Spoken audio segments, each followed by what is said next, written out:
ಆತ್ಮೀಯ H60 news ಅರ್ಥಾತ್ ಹೇ ಸೀತಾರಾಮ್ ನ್ಯೂಸದ ವೀಕ್ಷಕರೇ, ನಾನು ನಿಮ್ಮವ ಎಂ ಆಯುಧ ಮಲ್ಲಪ್ಪ ಜೊತೆ ಅವರು. ತಾವು ಈಗ ಸುದ್ದಿಗಳ ಲೋಕಕ್ಕೆ ಎಂಟ್ರಿ ಬಿಡ್ತಾ ಇದ್ದೀರಿ.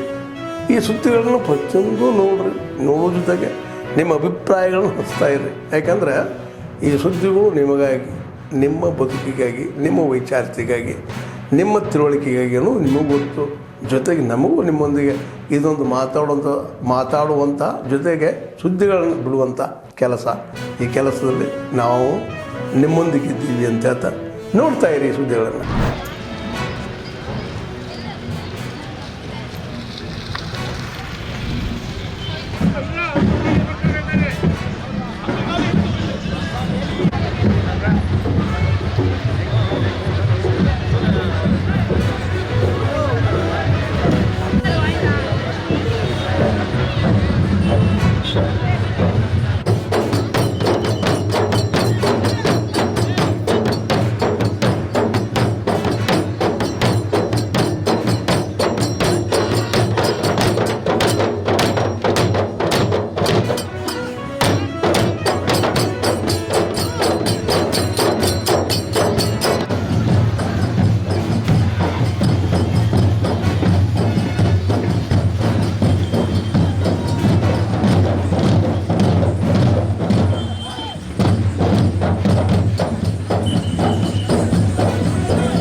ಹಂಗೆ ಮಗು ಹಠ ಮಾಡ್ತದಂತ ಹೇಳಿ ಮುಂಜಾನಿನ ಸಂಜೆ ತನ ಅದೇನು ಕೇಳ್ತದ ಚಾಕ್ಲೇಟು ಬರ್ಗರು ಪಿಜ್ಜಾ ಅಂಥೇಳಿ ನಾವು ತಿನ್ಸ್ಕೋತ ಹೋದೆವು ಅಂದರೆ ಮಗ ಎತ್ತರ ಬೆಳೆಯೋದು ಬದಲಿ ಅಡ್ಡ ಬೆಳಿತಾನೆ, ಮುಂದೆ ವಜ್ಜೆ ಆಗ್ತಾನೆ.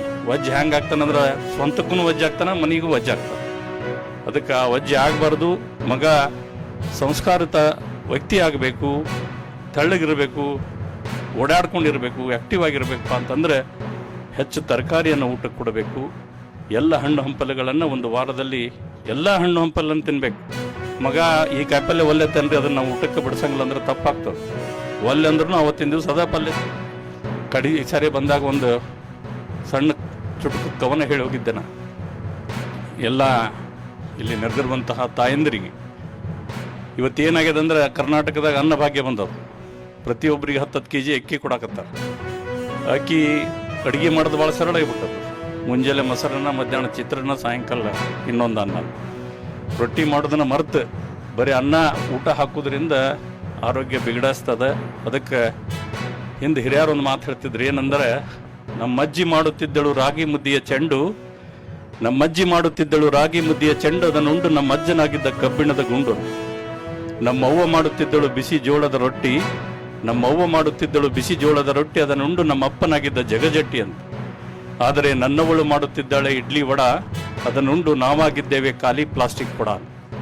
ಅದಕ್ಕೆ ಬಾಯಿಗೆ ಏನು ರುಚಿ ಅನ್ನಿಸ್ತದ ಅದನ್ನು ಅಡುಗೆ ಮಾಡಿ ಉಣ್ಣೋದು ಬದಲು ಯಾವುದು ದೇಹಕ್ಕೆ ಒಳ್ಳೇದದ ಅದನ್ನು ನಾವು ಊಟ ಮಾಡಬೇಕಾಗ್ತದೆ. ನಾಲಿಗೆಯ ಕಟ್ಟಿಹನು ಕಾಲನಿಗೆ ದೂರವಿಹನು, ನಾಲಿಗೆಯ ರುಚಿಯ ಮೇಲಾಡುತ್ತಿರುವವನು ಕಾಲನ ಹತ್ತಿರಬೇಕು ಸರ್ವಜ್ಞ ಅಂತ ಹೇಳಿ 1000 ವರ್ಷಗಳ ಹಿಂದೆನೇ ಸರ್ವಜ್ಞ ತನ್ನ ವಚನದಲ್ಲಿ ಈ ರೀತಿ ಉಲ್ಲೇಖ ಮಾಡಿದ. ಯಾವಾಗ ರುಚಿ ಅದ ಅದು ದೇಹಕ್ಕೆ ಒಳ್ಳೆಯದಲ್ಲ, ಯಾವಾಗ ಕಹಿ ಅದ ಅದ ದೇಹಕ್ಕೆ ಒಳ್ಳೆಯದು. ಅದಕ್ಕೆ ನಾವೆಲ್ಲರೂ ಮಿತಹಾರಿಗಳಾಗಬೇಕು, ಒಳ್ಳೆಯದನ್ನು ಊಟ ಮಾಡಬೇಕು, ಆರೋಗ್ಯವಂತರಾಗಿ ಬದುಕಬೇಕು. ಇವತ್ತೇನು ಆರೋಗ್ಯ ಶಿಬಿರದಲ್ಲಿ ಸುಮಾರು 100 ಜನಕ್ಕಿಂತ ಹೆಚ್ಚು ಜನ ರಕ್ತದಾನ ಮಾಡಿದ್ದಾರೆ.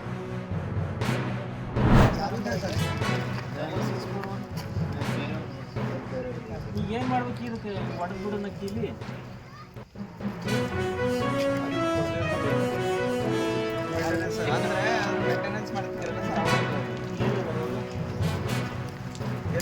ಇಲ್ಲ ನಿಮ್ಮ ಪಂಚಾಯತ್ ಕೊಟ್ಟಾರಂತ ಅವರು ಇಲ್ಲ ಪಂಚಾಯತ್ ಇಲ್ಲಿ ಕೊಟ್ಟಿಲ್ಲ. ಹ್ಯಾಂಡ್ ಮಾಡಿದ್ರಿ ಪಂಚಾಯತ್ ಹ್ಯಾಂಡ್ ಓವರ್ ಆಗ್ಯದ ಆಲ್ರೆಡಿ 3 ಸುದ್ದಿ ಆಗ್ಯಾವ.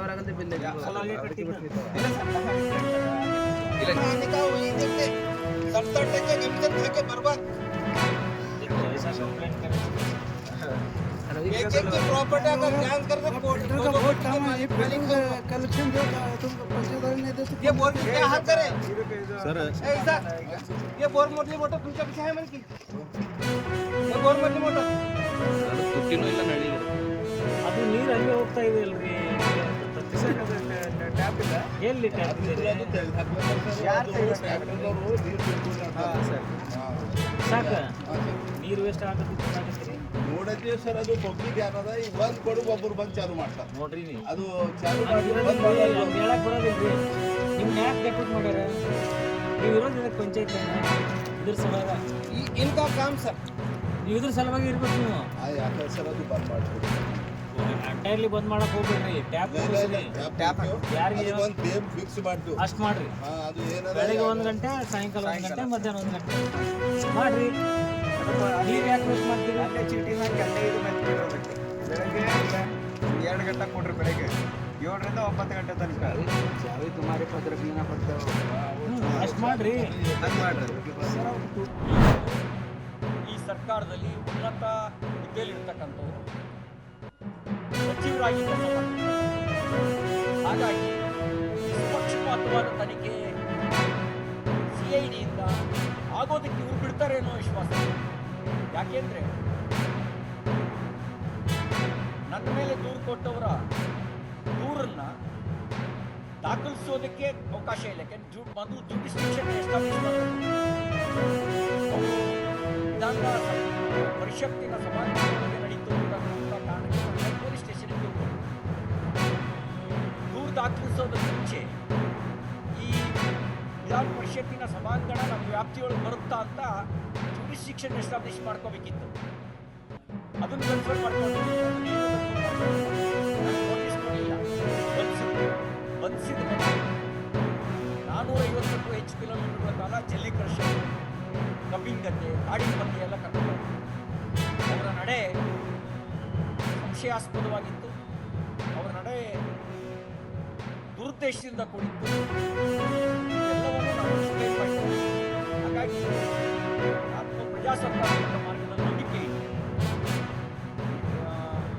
ಸಂವಿಧಾನದ ಮೇಲೆ ನಂಬಿಕೆ ಇತ್ತು, ನ್ಯಾಯಾಂಗದ ಮೇಲೆ ನಂಬಿಕೆ ಇತ್ತು.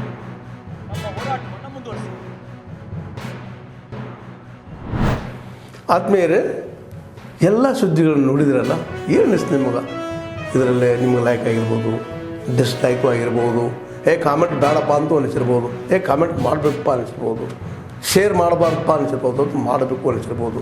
ಏನಾದರೂ ಆಗಲಿ ಶೇರ್ ಮಾಡ್ತಾಯಿರಿ, ಈ ನ್ಯೂಸ್ಗಳನ್ನ ಹಂಚ್ತಾ ಇರಿ, ಜೊತೆಗೆ ಇದಕ್ಕೆ ಸಬ್ಸ್ಕ್ರೈಬ್ ಆಗ್ತಾಯಿರಿ ಅಂತ ಹೇಳ್ತಾ H16 ನ್ಯೂಸ್ ಅರ್ಥಾತ್ ಹೇ ಸೀತಾರಾಮ್, ಇದು ಸತ್ಯದ ಕೈಗೆ ನಡಿ. ವಂದನೆಗಳು.